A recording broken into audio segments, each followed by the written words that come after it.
Assalamualaikum warahmatullahi wabarakatuh. Pada pembelajaran kali ini kita akan membahas mengenai sistem muskuloskeletal. Untuk sistem muskuler yang akan kita bahas adalah yang pertama klasifikasi otot berdasarkan struktur, kedua klasifikasi otot berdasarkan lokasi, ketiga fungsi otot, dan keempat adalah mekanisme gerak. Nah, khusus untuk mahasiswa program studi sarjana terapan kebidanan, nanti ada tambahan materi tentang lokasi penyuntikan pada muskel. Sedangkan untuk sistem skeletal yang akan kita pelajari, yang pertama struktur tulang, kedua jenis-jenis tulang, ketiga susunan kerangka, keempat fungsi kerangka, kelima klasifikasi sendi, dan keenam fungsi sendi. Nah, untuk memperdalam pemahaman Anda sebagai mahasiswa kebidanan ya, dimana nanti Anda ada mata kuliah asuhan persalinan, maka untuk tulang pelvis ya atau panggul dan juga tengkorak ya nanti akan kita bicarakan sendiri ya, menjadi dua pertemuan ya, sehingga dapat memberikan pemahaman secara mendalam ya, sebagai bekal agar Anda menguasai asuhan kebidanan persalinan. Baik, langsung saja ke pembahasan yang pertama tentang sistem muskuloskeletal ya secara keseluruhan. Jadi ya tadi sudah saya sebutkan bahwa sistem muskuloskeletal ini merupakan gabungan dari dua sistem, yaitu sistem muskuler yang membahas tentang otot ya, dan yang kedua adalah sistem skeletal, kita membahas tentang tulang dan jaringannya. Nah, muskulo atau disebut dengan muskuler ini adalah jaringan otot-otot tubuh ya. Jadi ilmu yang mempelajari disebut dengan miologi. Kemudian untuk skeletal disebut juga dengan osteo, adalah tulang kerangka tubuh, dan ilmu yang mempelajarinya disebut dengan osteologi. Kemudian sistem muskuloskeletal ini dalam sistem tubuh disebut juga dengan lokomotor atau penggerak dari tubuh ya. Nah, untuk bagian dari sistem muskuloskeletal ada otot ya, kedua tulang, dan ketiga sendi. Kemudian selanjutnya ada tendon. Nah, tendon di sini adalah jaringan ikat ya, yang menghubungkan otot dan tulang. Kemudian ligamen di sini adalah jaringan ikat yang mempertemukan kedua ujung tulang. Ada bursae. Bursae di sini adalah kantong kecil dari jaringan ikat antara tulang dan kulit, antara tulang dan tendon atau di antara otot.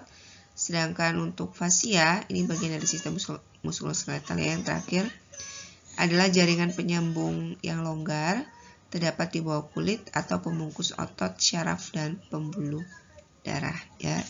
Ini bagian-bagiannya.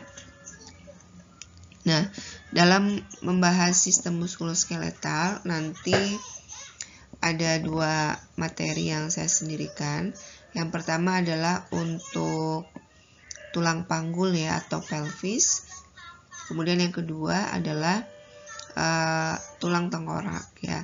Kenapa lebih difokuskan kedua hal itu ya? Maksudnya ada pembahasan khusus ya, karena ini berkaitan dengan dasar dari nanti Anda memberikan asuhan persalinan ya, dan itu akan ditempuh di semester berikutnya. Jadi untuk dasar anatomi fisiologinya ya, terutama anatominya ya, itu harus benar-benar bagus ya, maka akan ada pembahasan tersendiri.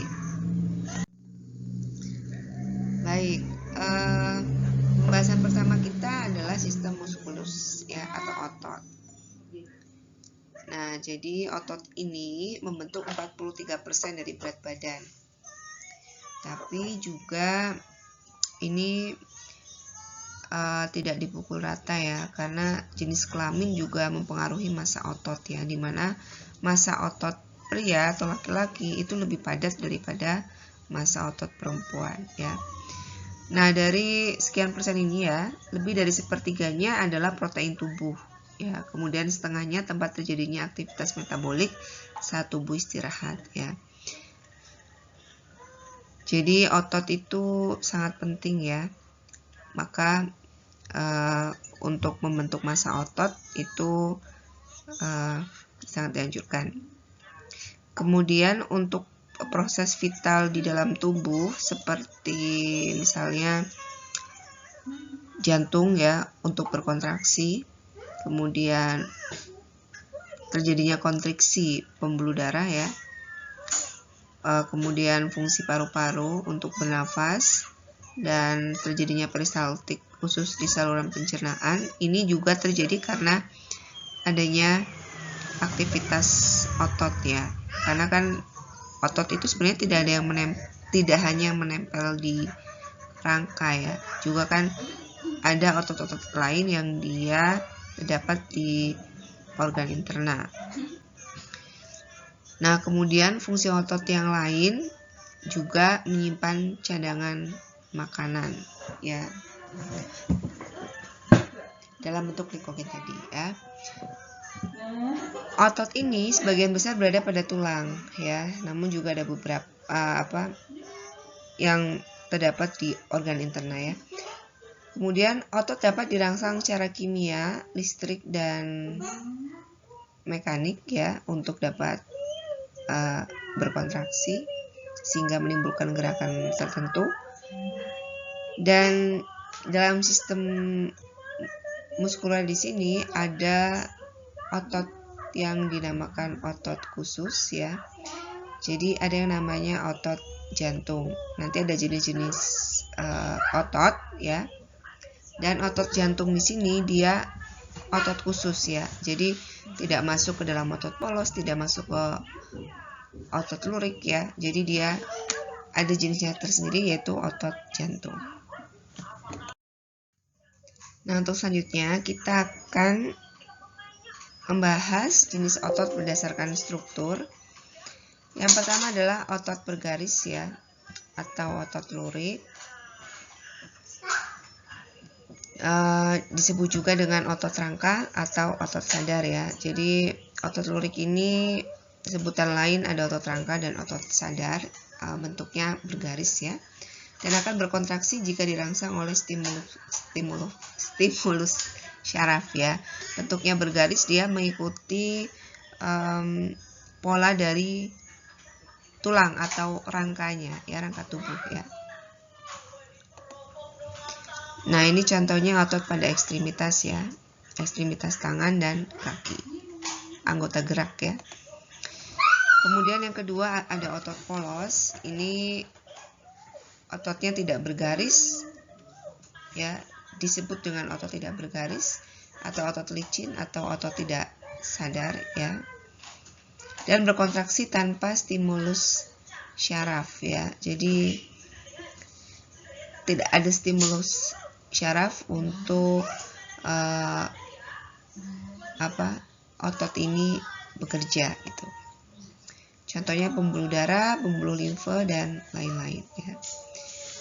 Kemudian yang ketiga ada otot sphincter, misalnya sphincter ani, sphincter pylorus ya, bentuknya khusus ya.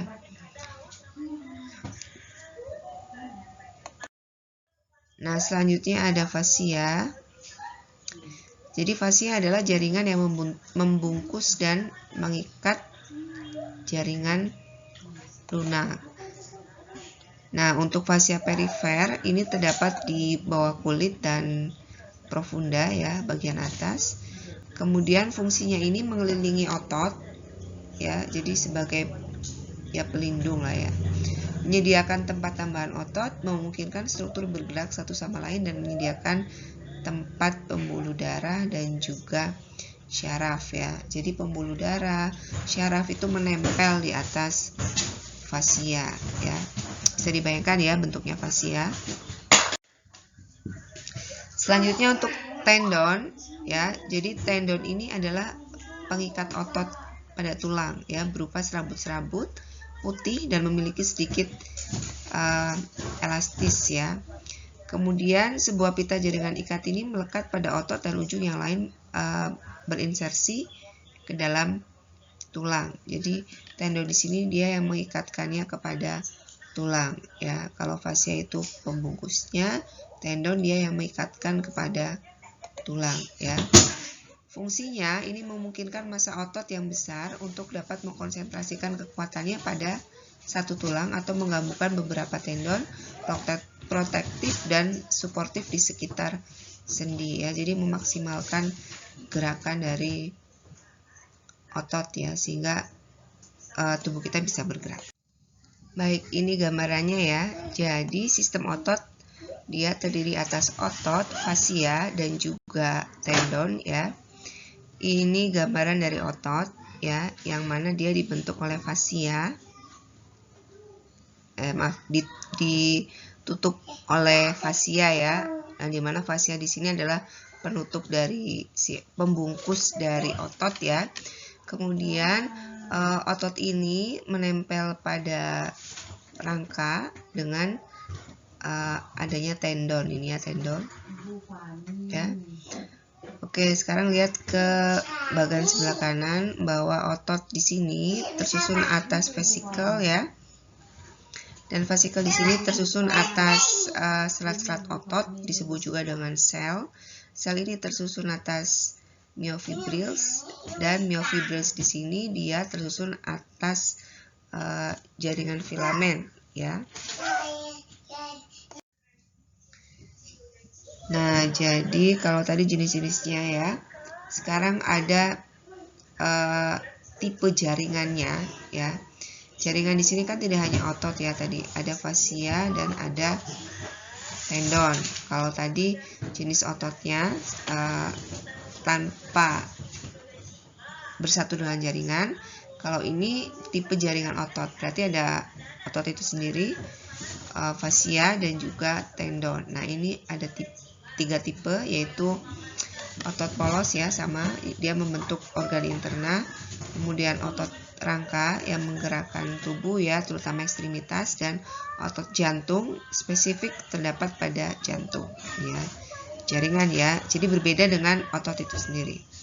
Organ ya, jadi jaringan itu suatu sistem yang terbentuk dari beberapa organ ya. Jadi organ itu otot tersendiri, fascia organ sendiri, tendon sendiri. Oke, bisa dipahami ya. Selanjutnya adalah ini gambaran dari tiga tipe jaringan otot ya. Ini yang paling atas ada otot polos, kemudian di bawahnya adalah gambaran dari otot rangka, dan sebelah kanan adalah gambaran dari otot jantung ya. Nah, ini letaknya atau lokasinya di dalam tubuh untuk tiga tipe otot ya. Ini gambarannya. Yang paling atas adalah otot rangka, di mana dia menempel pada rangka. Kemudian yang tengah adalah otot jantung ya. Dia strukturnya lebih kompleks ya untuk membentuk jantung. Dan yang bawah adalah otot halus ya, yang membentuk organ-organ interna ya. Ini contohnya otot halus yang membentuk lambung. Oke.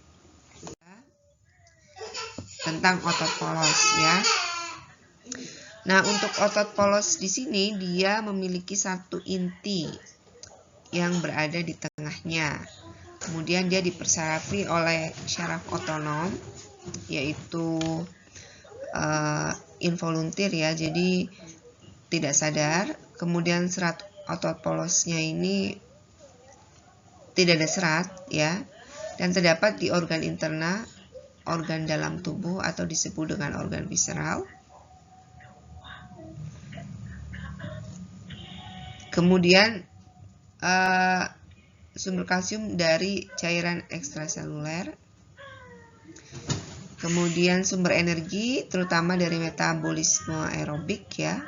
Dan untuk sifatnya, awal kontraksinya itu lambat ya. Kadang juga mengalami tetani. Tetani itu kekuatan kontraksi yang tidak terkontrol ya, atau berlebihan ya, jadi tidak konsisten gitu loh ya. Dan otot polos ini tahan terhadap kelelahan, jadi tidak ada lelah otot polos, itu tidak ada. Tapi karena kalau lelah otot lurik ya, misalnya karena beraktivitas, itu ada. Kalau otot polos tidak ada. Baik, untuk yang kedua adalah otot rangka atau otot serat lintang. Ini intinya banyak ya, dan dipersyarafi oleh syaraf motorik somatik ya, atau volunteer. Jadi dia terkontrol, sadar ya, melekat pada tulang. Kemudian sumbernya C12-nya dari retikulum sarkoplasma, dan sumber energi dari metabolisme aerobik dan anaerobik ya, bisa anaerobik ya. Kemudian awal kontraksinya cepat, selanjutnya mengalami tetani ya, dan juga cepat lelah ya. Baik, untuk selanjutnya adalah otot jantung. Nah, otot jantung di sini dia memiliki satu inti yang berada di tengah. Syarafnya adalah syaraf otonom ya, involunteer. Serat ototnya sifatnya berserat.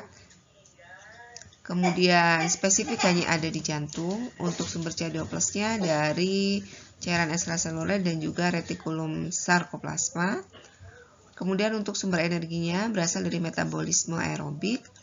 Untuk jenis kontraksinya pada awal lambat, tidak mengalami tetani, juga tahan terhadap kelelahan. Nah, untuk selanjutnya adalah untuk perbedaan ketiga tipe otot ya, atau jenis otot. Untuk kontraksinya yang pertama. Nah, pada otot polos kontraksinya itu lambat ya.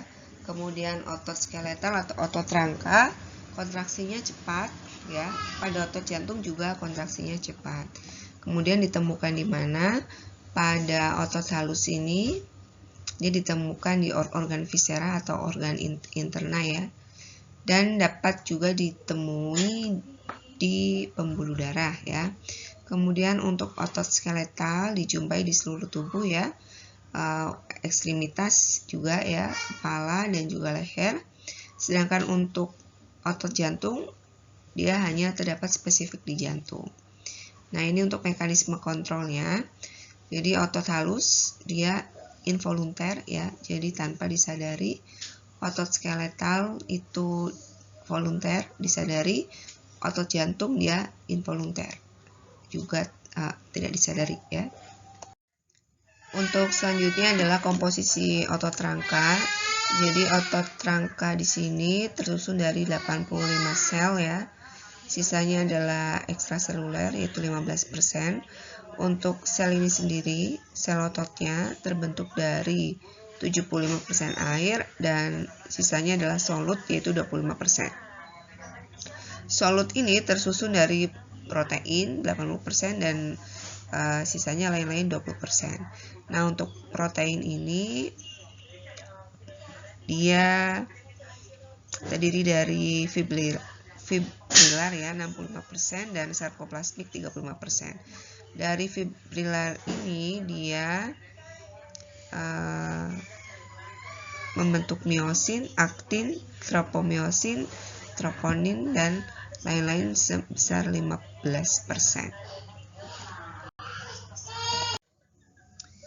Nah, untuk sistem otot rangka fungsinya apa sih? Nah, yang pertama adalah menghasilkan gerakan ya, gerakan rangka yang mana dia akan dijadikan sebagai alat gerak aktif ya, dimana merupakan gerakan volunteer atau disadari ya, dan dia dapat mempertahankan sikap dan posisi tubuh, kemudian juga memberi bentuk dari luar tubuh, menegakkan tubuh, menyokong jaringan lunak, menunjukkan pintu masuk dan keluar dari saluran dalam sistem tubuh, serta mempertahankan suhu tubuh, kontraksi otot, dan energi menjadi panas ya.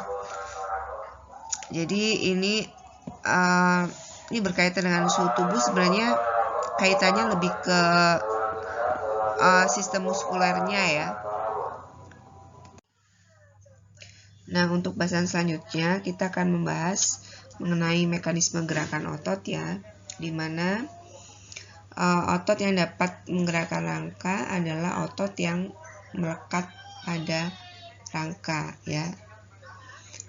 Kemudian untuk garis-garis gelap dan terang pada otot rangka merupakan myofibril ya, dan ini adalah sumber dari kekuatan otot dalam melakukan gerakan kontraksi ya, karena massa utama dari otot ini adalah berupa serabut. Berkaitan dengan gerakan otot ya, jadi dapat dilihat di gambar ini ya, untuk setiap myofibril ini ya. Untuk setiap myofibril ini tersusun atas satuan-satuan kontraktil ini ya. Satuan kontraktil ini disebut dengan sarkomer ya. Jadi untuk garis gelapnya ini disebut dengan zona Z ini ya. Zona Z untuk garis gelapnya. Sedangkan garis terang disebut dengan zona H ya.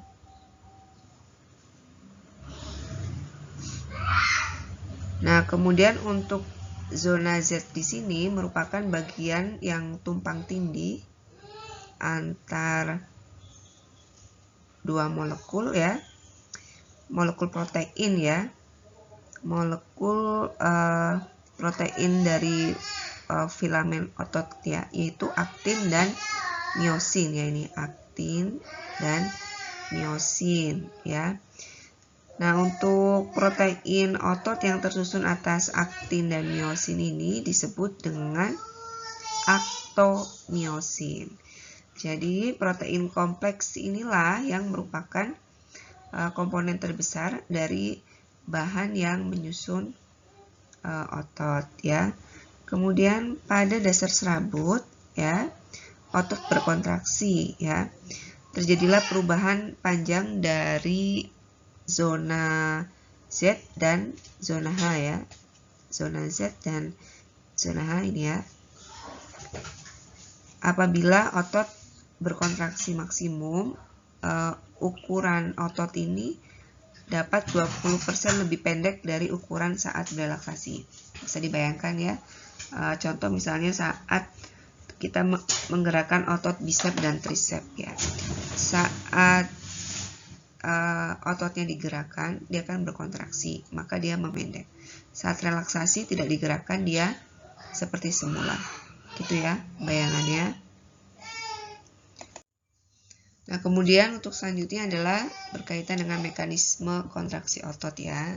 Saya ulangi lagi, jadi dengan adanya rangsangan dia akan mengaktifkan asetilkolin tadi yang akan terurai menjadi tadi ya asetil dan kolin. Dia mengaktifkan miogen, dan miogen ini akan merangsang aktin dan miosin untuk bergeser sehingga mengakibatkan otot ini berkontraksi atau memendek ini ya. Contohnya yang tadi saya jelaskan. Ini saat kondisi rileks ya. Saat kondisi kontraksi ya, saat kondisi rileks otot bicepsnya memanjang, saat berkontraksi dia memendek. Ya, seperti itu. Baik, kita bahas tentang kerja otot ya. Di sini ada motor end plates ya. Ini maksudnya apa? Ini merupakan tempat dari inervasi ujung-ujung syaraf pada otot yang mengakibatkan otot itu bekerja atau berkontraksi ya. Nah, tadi kita sudah menyinggung berkaitan dengan metabolisme aerob dan anaerob ya. Yang berkaitan dengan tadi untuk jenis otot itu dia di bawah metabolismenya aerob atau anaerob ya. Nah, sekarang akan sedikit saya jelaskan terlebih dahulu sebelum menjelaskan sistem kerja dari otot ya. Jadi untuk metabolisme aerob ya, energi ini membentuk ATP ya, atau adenosin trifosfat ya, dimana dia berasal dari penguraian gula yang disimpan di otot ya. Jadi cadangan gula yang tidak digunakan tapi disimpan di otot dalam bentuk glikogen yang tidak larut ya. Nah, glikogen ini akan membentuk asam laktat ya, bisa disebut dengan laktasidogen ya. Nah, kemudian asam laktat ini akan terurai menjadi glukosa darah dan juga asam laktat. Nah, untuk glukosanya ini akan dioksidasi menghasilkan ATP dan dia akan melepaskan CO2 dan H2O sebagai hasil dari metabolisme ya, atau sisa metabolisme. Kemudian untuk metabolisme anaerob pada terjadinya kerja otot atau kontraksi otot, dia membutuhkan ATP ya untuk menghasilkan ADP, yaitu adenosin difosfat dan energi. Kemudian ADP ini akan menghasilkan AMP, yaitu adenosin monofosfat plus energi ya. Nah, kemudian dibutuhkan juga kreatin fosfat ya, di mana dia akan menghasilkan kreatin, fosfat dan juga energi. Jadi untuk ATP, ADP, kreatin fosfat ini adalah energi-energi yang digunakan dalam kontraksi otot ya. Untuk metabolisme aerob ya, dia hanya membutuhkan ATP atau menghasilkan ATP, dan untuk anaerob membutuhkan ATP, ADP dan juga kreatin fosfat ya. Itu bedanya ya. Kemudian berkaitan dengan motor end plates di sini ya, dimana adanya impuls ya tadi rangsangan ya, dia akan mengaktifkan apa tadi, asetilkolin ya. Nah, untuk asetilkolin ini dia akan memberikan rangsangan untuk protein otot atau aktomiosin tadi ya, sehingga mengakibatkan otot itu berkontraksi, dan kontraksi dari otot ini itu membutuhkan ATP dan juga kreatin fosfat tadi ya. Jadi tergantung dari dia metabolismenya apa, aerob atau anaerob. Nah, ini untuk lebih jelasnya saya ulangi lagi. Jadi adanya kontraksi di otot itu terjadi karena adanya impuls ya, atau rangsangan dari luar ya, yang mengakibatkan adanya respon dari syaraf ya, dan dia akan mengaktifkan asetilkolin ya.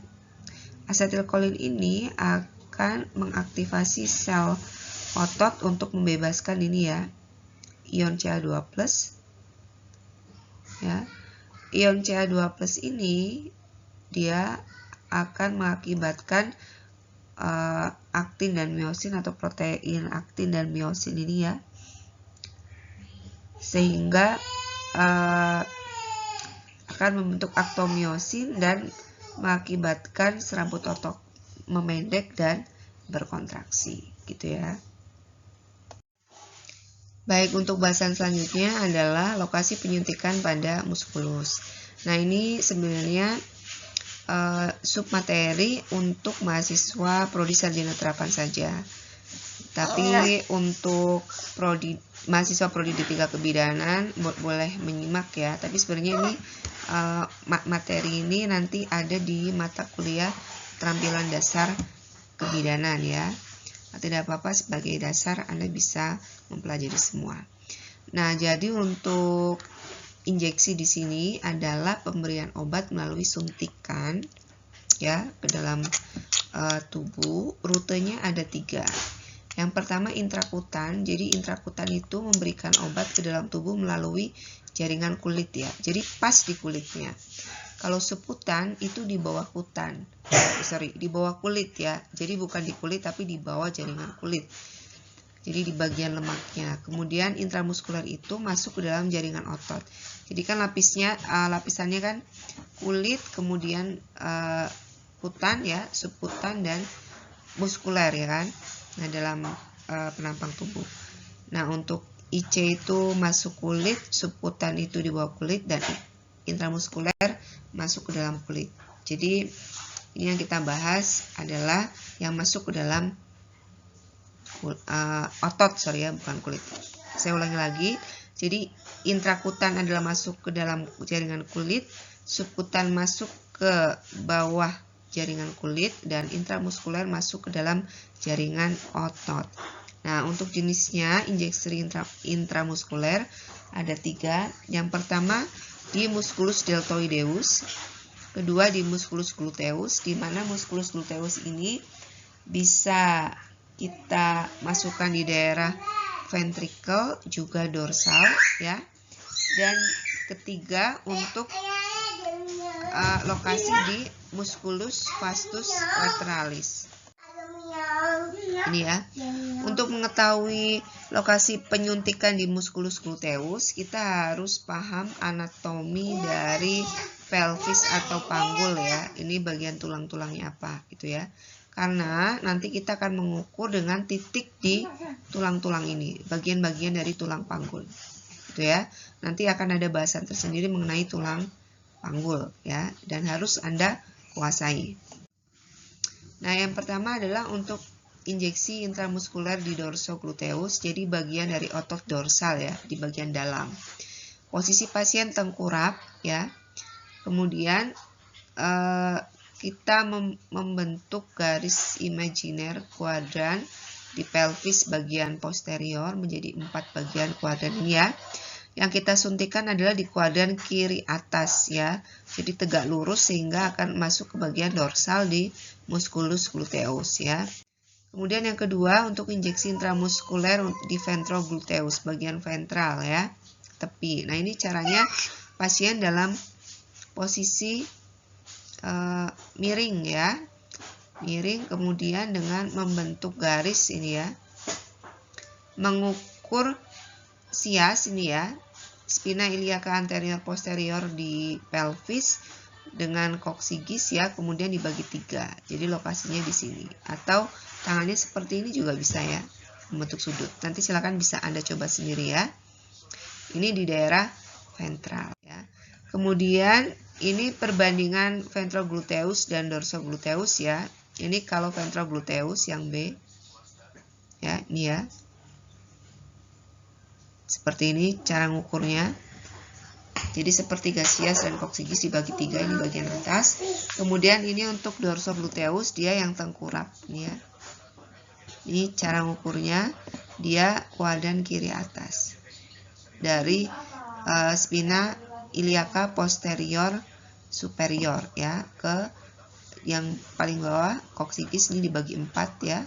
Kemudian kiri atas. Seperti itu. Nah, selanjutnya adalah untuk injeksi intramuskuler di vastus lateralis, jadi letaknya di muskulus di paha, di otot sini. Ini dengan cara membagi daerah paha ya, ini dari pelvis ke bagian lutut dibagi 2, lokasinya kira-kira di sini. Ya. Bukan di bagian tengah ya, tapi di bagian pinggir ini loh. Ini posisi telentang, ini bagian paha dalam ya. Ya, nah yang disuntikan adalah bagian paha luar, setengahnya antara lutut dan panggul ya, seperti itu ya. Selanjutnya untuk injeksi SC selanjutnya subkutan ya, ini bisa dilakukan di musculus deltoid ya, disebut dengan injeksi SC dalam. Jadi nanti kalau Anda mendengar istilah bisa dilakukan dengan cara subkutan dalam, itu sebenarnya masuk ke bagian otot ya. Prinsipnya intramuskuler adalah masuk ke dalam jaringan otot. Nah, yang disasar adalah ya untuk injeksi SC dalam atau IM di musculus deltoideus adalah di lengan atas ya. Caranya mengukur yaitu 3 jari di bawah akromion ya. Kalau gambar yang sebelah kiri adalah lokasi penyuntikan subkutan di dalam tubuh ya. Ini tidak kita bahas ya. Yang kita bahas adalah lokasi penyuntikan intramuskuler yang bisa dilakukan di lengan atau di musculus deltoideus ya. Ini ya. 3 jari di bawah akromion. Baik, tadi kita sudah mempelajari sistem muskuler ya. Sekarang kita akan mempelajari sistem skeletal ya. Jadi sistem skeletal ini dibentuk oleh 206 buah tulang, di mana dia terbagi dalam 2 bagian besar, yaitu bagian aksial skeletal dan bagian apendikuler ya. Kemudian untuk komposisi tulang ini terdiri atas mineral dan jaringan organik ya, yaitu berupa kolagen dan proteoglikan, juga kalsium dan fosfat. Ini ya sistem skeletal yang akan kita bahas. Nah, untuk sistem skeletal aksial ya, jadi ini terbentuk oleh tulang kepala ya, kemudian tulang belakang dan pinggul, dan kerangka dada. Ini bagiannya ya. Untuk tulang kepala terdiri atas tengkorak otak ya, ada 8 buah, tengkorak wajah 14 buah, kemudian tulang telinga 6 buah, tulang hyoid ya yang membentuk lidah di pangkal leher itu ada 1 buah, kemudian tulang belakang dan pinggul ada 26 buah, dan kerangka dada ada 25 buah. Nah, untuk apendikuler skeletal ini ya, apendikuler di sini adalah rangka pendukung anggota gerak ya. Jadi ekstremitas ya, ada ekstremitas atas dan ekstremitas bawah. Ekstremitas atas ini tulang-tulang yang membentuk anggota gerak atas ya, ada 64 buah. Kemudian untuk ekstremitas bawah yaitu tulang yang membentuk anggota gerak bawah ada 62 buah. Ya, ini kalau kita bagi ya. Ini untuk aksialnya ya. Jadi tadi untuk tengkorak ya. Untuk tulang telinga, hyoid ya, tulang belakang, iga dan sternum ini ya. Silakan bisa Anda screenshot ya untuk yang ini. Dan ini untuk apendikuler, dia membentuk sistem gerak ya, yaitu ekstremitas atas dan ekstremitas bawah ya. Ini untuk bagian-bagiannya ya, sampai dengan ke tulang-tulang yang membentuk telapak tangan dan jari-jari ya ini. Baik, untuk sistem skeletal ya. Jadi tulang-tulang ini digabungkan pada persendian oleh ligamen, kartilago dan otot. Kemudian ada istilah periosteum ya. Ini adalah membran dari vascular filtrus yang melapisi tulang dan banyak pembuluh darah ya. Ada dijumpai di dalamnya. Ini periosteum. Kemudian untuk kartilago, tulang rawan ya. Ini dijumpai pada sendi dan di antara 2 tulang ya. Dia tidak mengandung pembuluh darah tapi diselubungi oleh membran disebut dengan perikondrium ya. Baik, selanjutnya akan kita bahas untuk macam-macam dari tulang kartilago ya. Di sini ada tulang rawan hialin ya, dia bentuknya kuat ya. Juga elastis, terdapat pada ujung tulang pipa ya, yang bentuknya seperti pipa. Kemudian tulang rawan fibrosa memperdalam rongga dari cawan-cawan tulang panggul dan rongga glenoid dari skapula ya. Kemudian untuk tulang rawan elastik terdapat dalam daun telinga, epiglotis dan faring ya. Untuk struktur tulang ya. Jadi tulang tersusun atas korteks, kemudian ada periosteum, yellow marrow, endosteum, medullary cavity, red marrow dan spongy ya. Ini ya penyusun dari tulang. Ini untuk gambarnya. Silakan bisa Anda screenshot ya untuk memahami bagian-bagian dari tulang atau struktur tulang ini ya.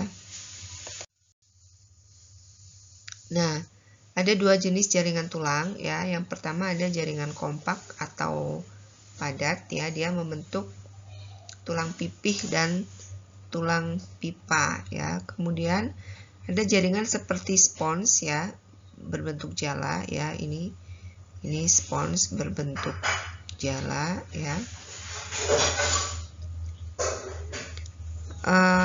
Ujung tulang pipa dalam tulang pendek dan sebagai lapisan tengah pada tulang pipih seperti scapula, cranium, sternum dan iga-iga ya.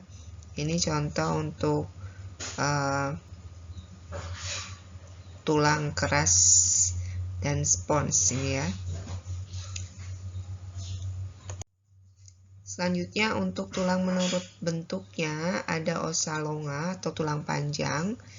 Ini tulangnya berukuran panjang ya. Maksudnya tulang yang ukuran panjangnya terbesar ya ini ya. Jadi contohnya ada os humerus ya. Ada ossa brevia yaitu tulang pendek. Ini adalah tulang yang ketiga ukurannya kira-kira sama besar. Contohnya ada ossa carpi. Ada ossa plana, ini tulang gepeng atau pipih ya. Tulang yang ukuran lebarnya terbesar ya. Contohnya ada os parietal. Kemudian ada ossa irreguler, yaitu tulang tak beraturan. Contohnya os sphenoidal ya. Dan ada ossa pneumatica, yaitu tulang berongga udara ya. Contohnya os maxilla. Silakan untuk masing-masing contoh ini bisa Anda cari sendiri ya. Ini bagian dari tindak lanjut pembelajaran ini. Nah ini ya klasifikasi berdasarkan bentuknya ya. Ini tadi tulang pipih ya. Ini tulang pendek letaknya di sini. Tulang tidak beraturan ya. Kemudian tulang sesamoid ya. Ini yang membentuk patella. Kemudian tulang panjang ya.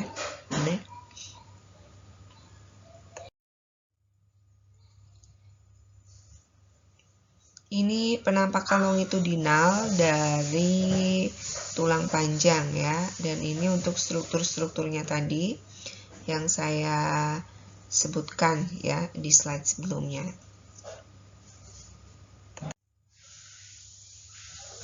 Selanjutnya kita bahas untuk sel dari penyusun tulang.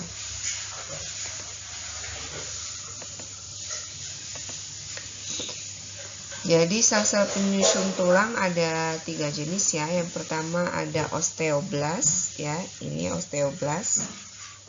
Bentuknya seperti ini. Dia menghasilkan jaringan osteosit dan mengekskresikan fosfatase ya dalam mengedepankan kalsium dan fosfat ke dalam matriks tulang ya. Kemudian ada osteosit, ini adalah sel-sel tulang dewasa yang bertindak sebagai lintasan untuk pertukaran kimiawi melalui tulang yang padat ya. Kemudian ini bentuknya osteosit ya. Ada osteoklas ini ya, yaitu sel-sel yang dapat mengabsorpsi mineral dan matriks tulang ya. Sel-sel ini menghasilkan enzim proteolitik yang memecah matrik ya, kemudian menjadikan mineral tulang berupa agar tulang kalsium fosfat terlepas ke dalam darah ya. Ini sel-sel penyusun tulang. Selanjutnya kita bahas untuk tulang kranium ya. Ini atau disebut dengan tulang tengkorak ya. Jadi tulang kranium ini tersusun atas satu tulang oksipital ya. Ini di sini tulang belakang kepala oksipital, os oksipital. Kemudian 2 os parietal kanan dan kiri. Ada 1 os frontal ya. Ada 2 os temporal ya ini. Kemudian 1 tulang ethmoid ya, tulang tapis. Ini ya, tulang tapis. Dan 1 tulang sphenoid atau tulang baji. Ya, tulang baji. Oke.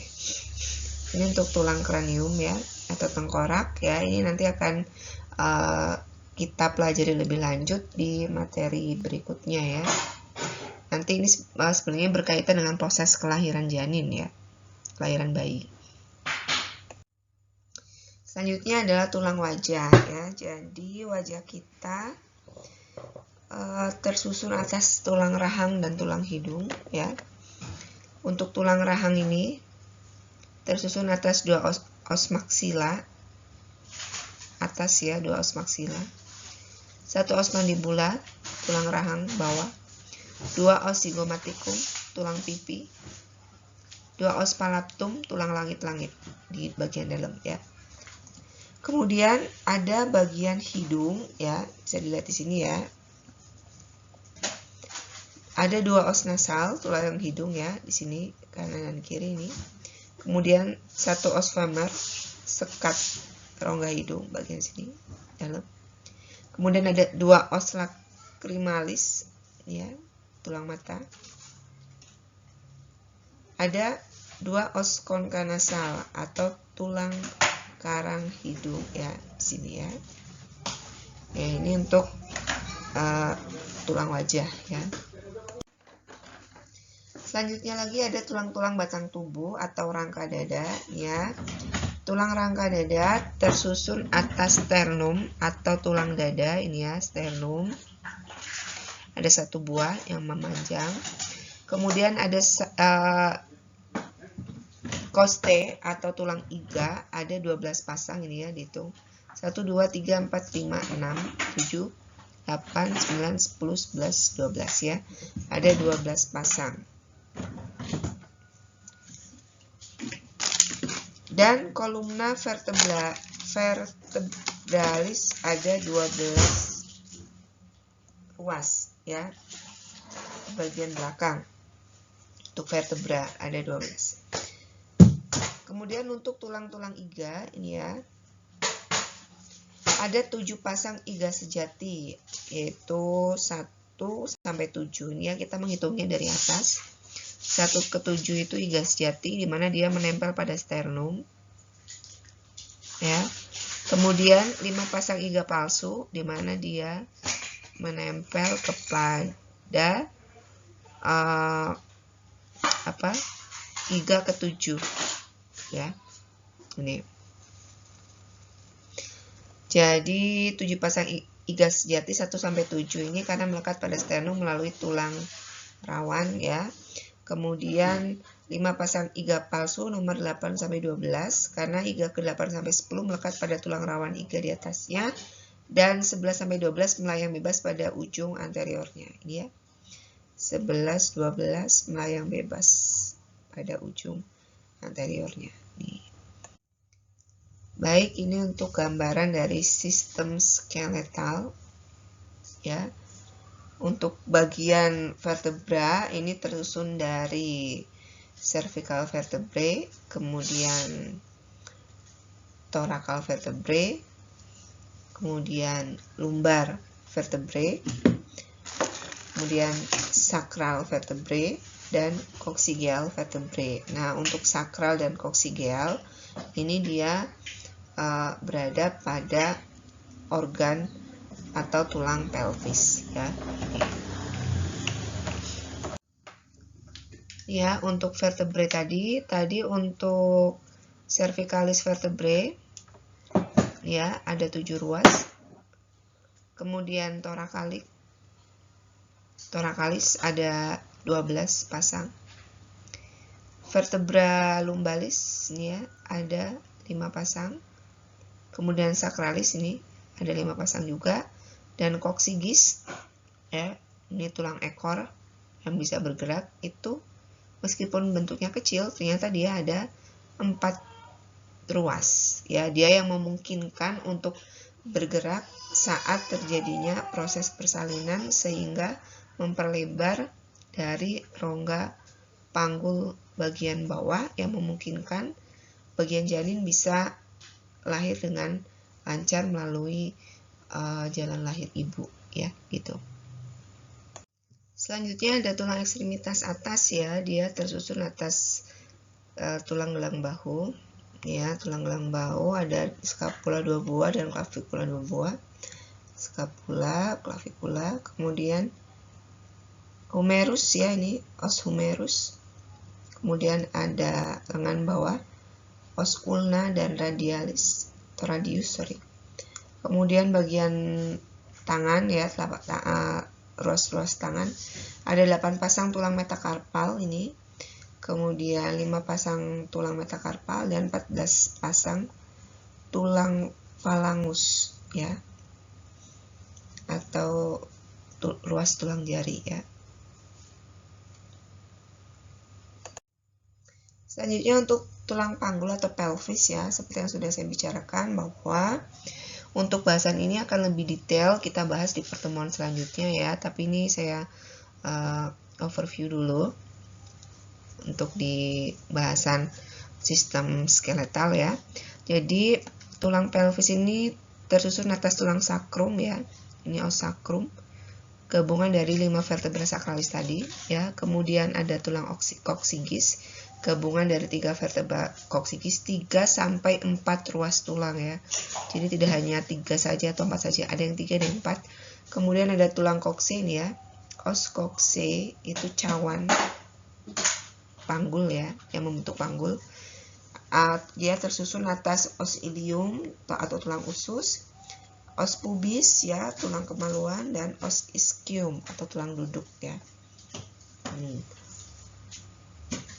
Oke.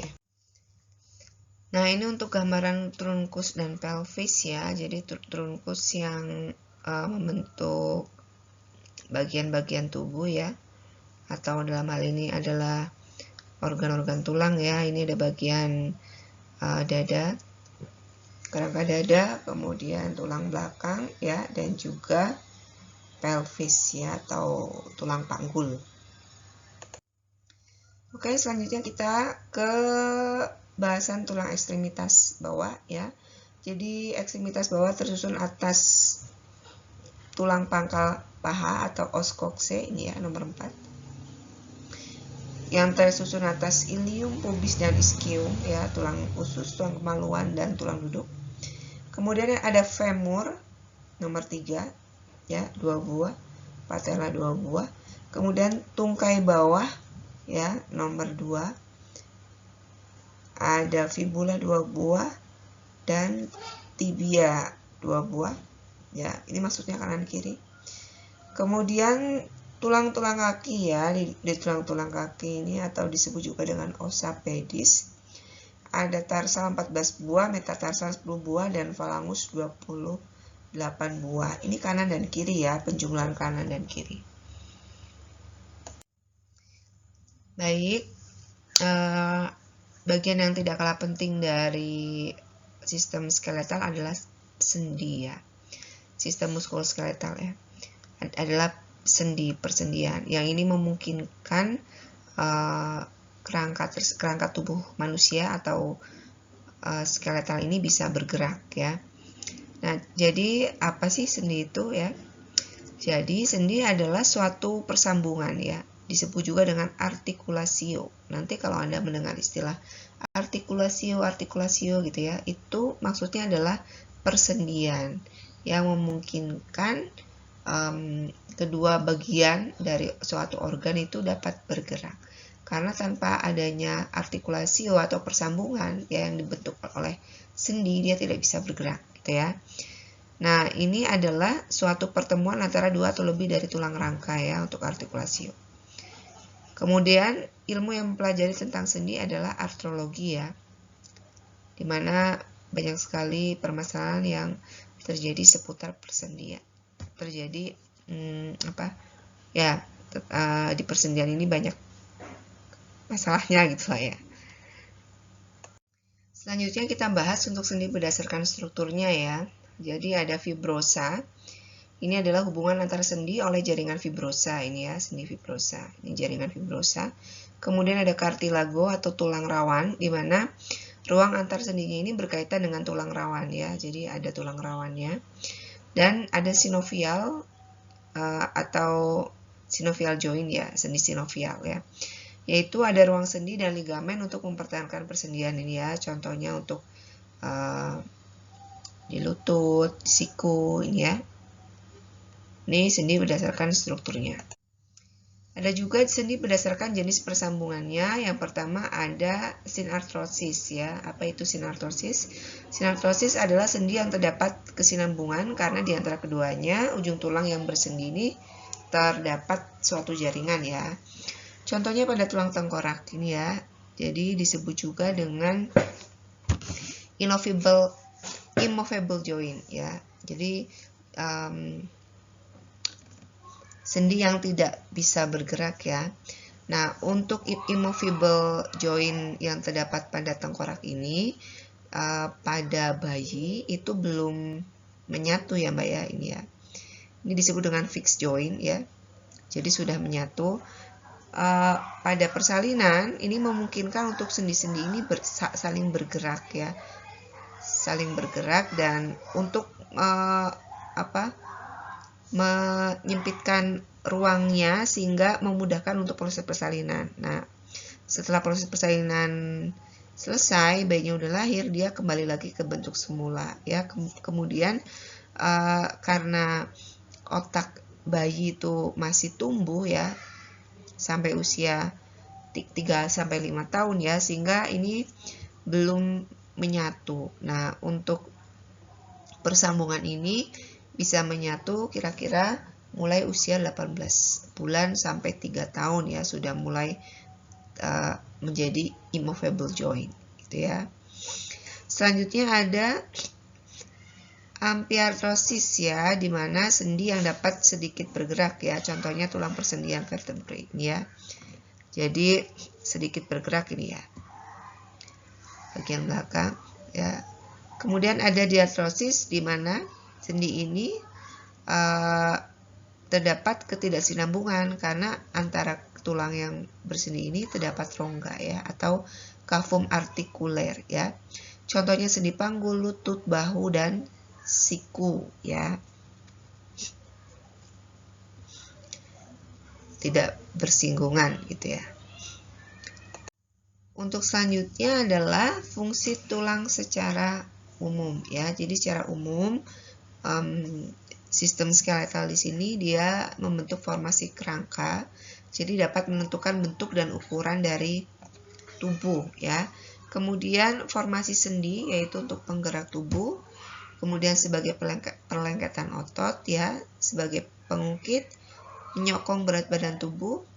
Kemudian juga sebagai proteksi ya, di sini membentuk rongga, melindungi organ yang halus dan lunak seperti otak, jantung, dan paru. Kemudian hemopoiesis ya, dia membentuk sel darah atau red marrow. Dan fungsi imunologi ya. Jadi sumsum tulang ini membentuk limfosit beta dan makrofag ya. Dan menyimpan mineral yaitu dalam bentuk kalsium dan fosfat dan juga lipid ya, atau yellow marrow. Nah, itu fungsi tulang secara umum ya. Secara khusus dia sebagai sinus-sinus paranasalis ya, di mana dapat menimbulkan nada pada suara. Untuk emel gigi dia memotong, menggigit, dan menggilas makanan ya. Kemudian untuk tulang kecil telinga ini dia dapat mengkonduksi gelombang suara. Dan pada panggul wanita dia memudahkan proses persalinan ya. Ini untuk fungsi tulang secara khusus. Nah, secara garis besar fungsi tulang adalah melindungi bagian-bagian tubuh yang lunak ya. Kemudian melakukan pergerakan dan sebagai kerangka bagi tubuh sehingga tubuh dapat berdiri dan bergerak. Ini secara garis besarnya. Oke. Nah, untuk selanjutnya kita akan membahas mengenai faktor pertumbuhan tulang ya. Ada beberapa faktor, sebenarnya banyak faktor ya, tapi ini yang paling umum ya.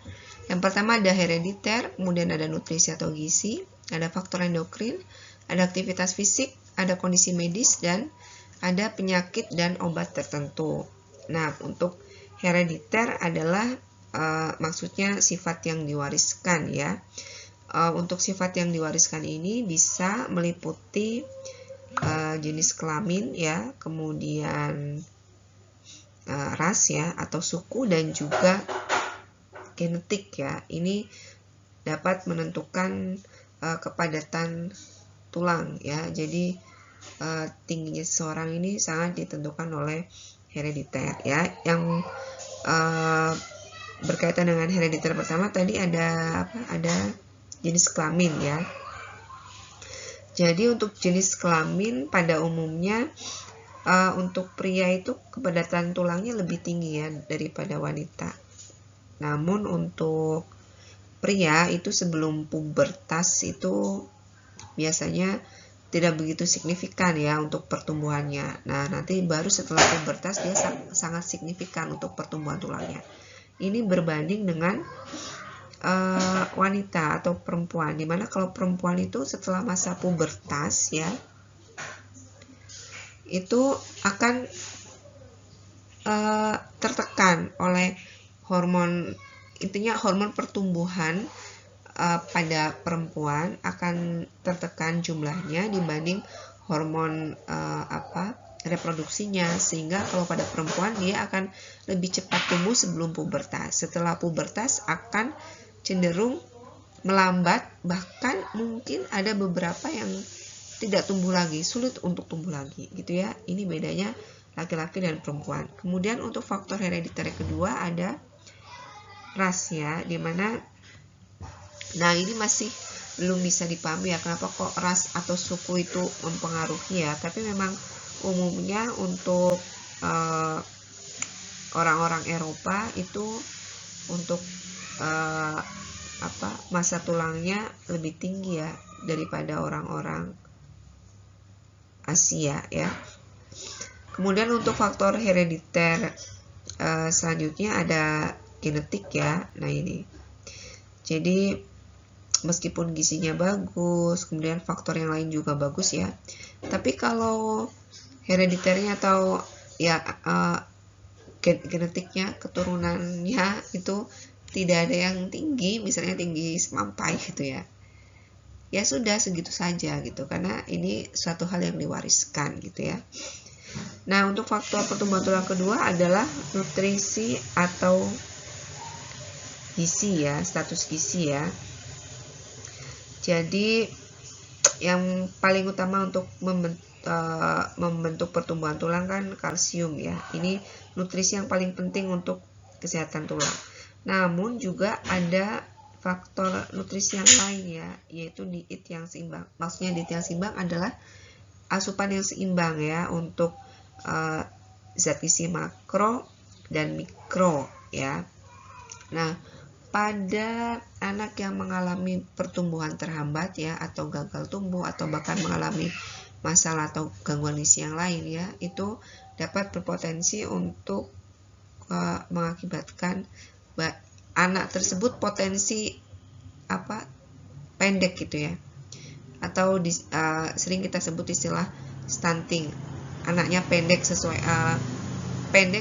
dengan usianya gitu. Nah, ini akan juga menghambat pertumbuhannya di masa dewasa nanti sehingga tidak bisa optimal. Selain itu juga dapat berpotensi pada pertumbuhan otaknya sehingga dapat mempengaruhi kecerdasannya gitu ya.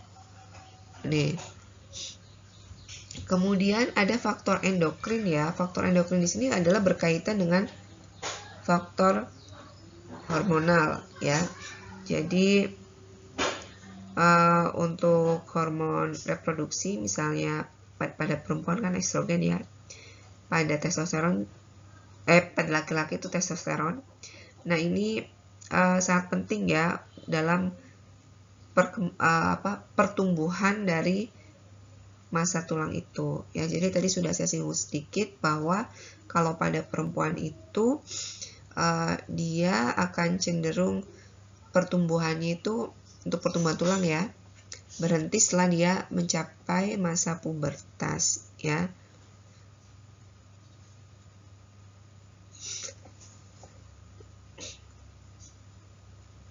Nah, jadi untuk yang faktor hormonal berkaitan dengan hormon reproduksi ya, ini berkaitan dengan pubertas ya.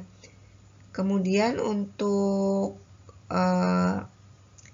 hormon yang lain adalah berkaitan dengan hormon pertumbuhan atau growth hormone ya.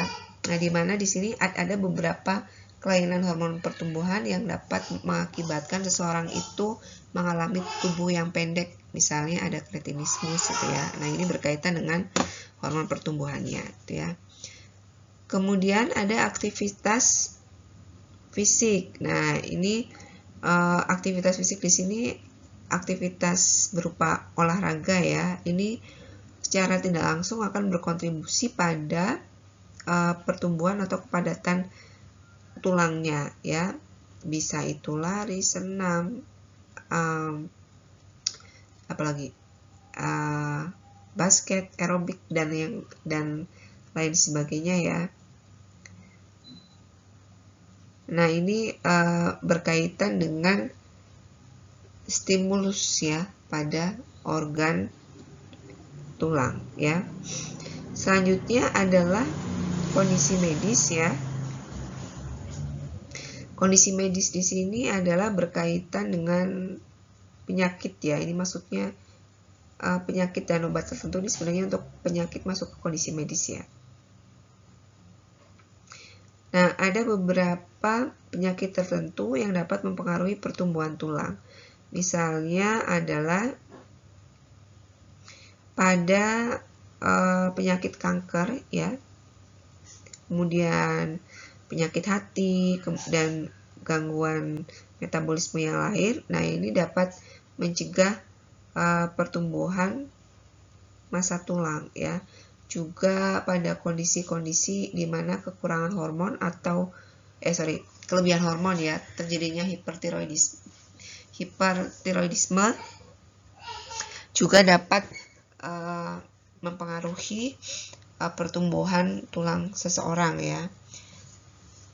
Ada penyakit tertentu juga yang dapat mempengaruhi, misalnya penyakit polio ya, mengakibatkan struktur tulangnya tidak beraturan ya, sehingga tidak memaksimalkan pertumbuhannya. Kemudian berkaitan dengan obat ya, ada obat-obatan tertentu yang juga dapat mempengaruhi pertumbuhan tulang seseorang ya. Misalnya obat-obatan yang berkaitan dengan terapi hormon ya. Misalnya terapi hormon tiroid ya.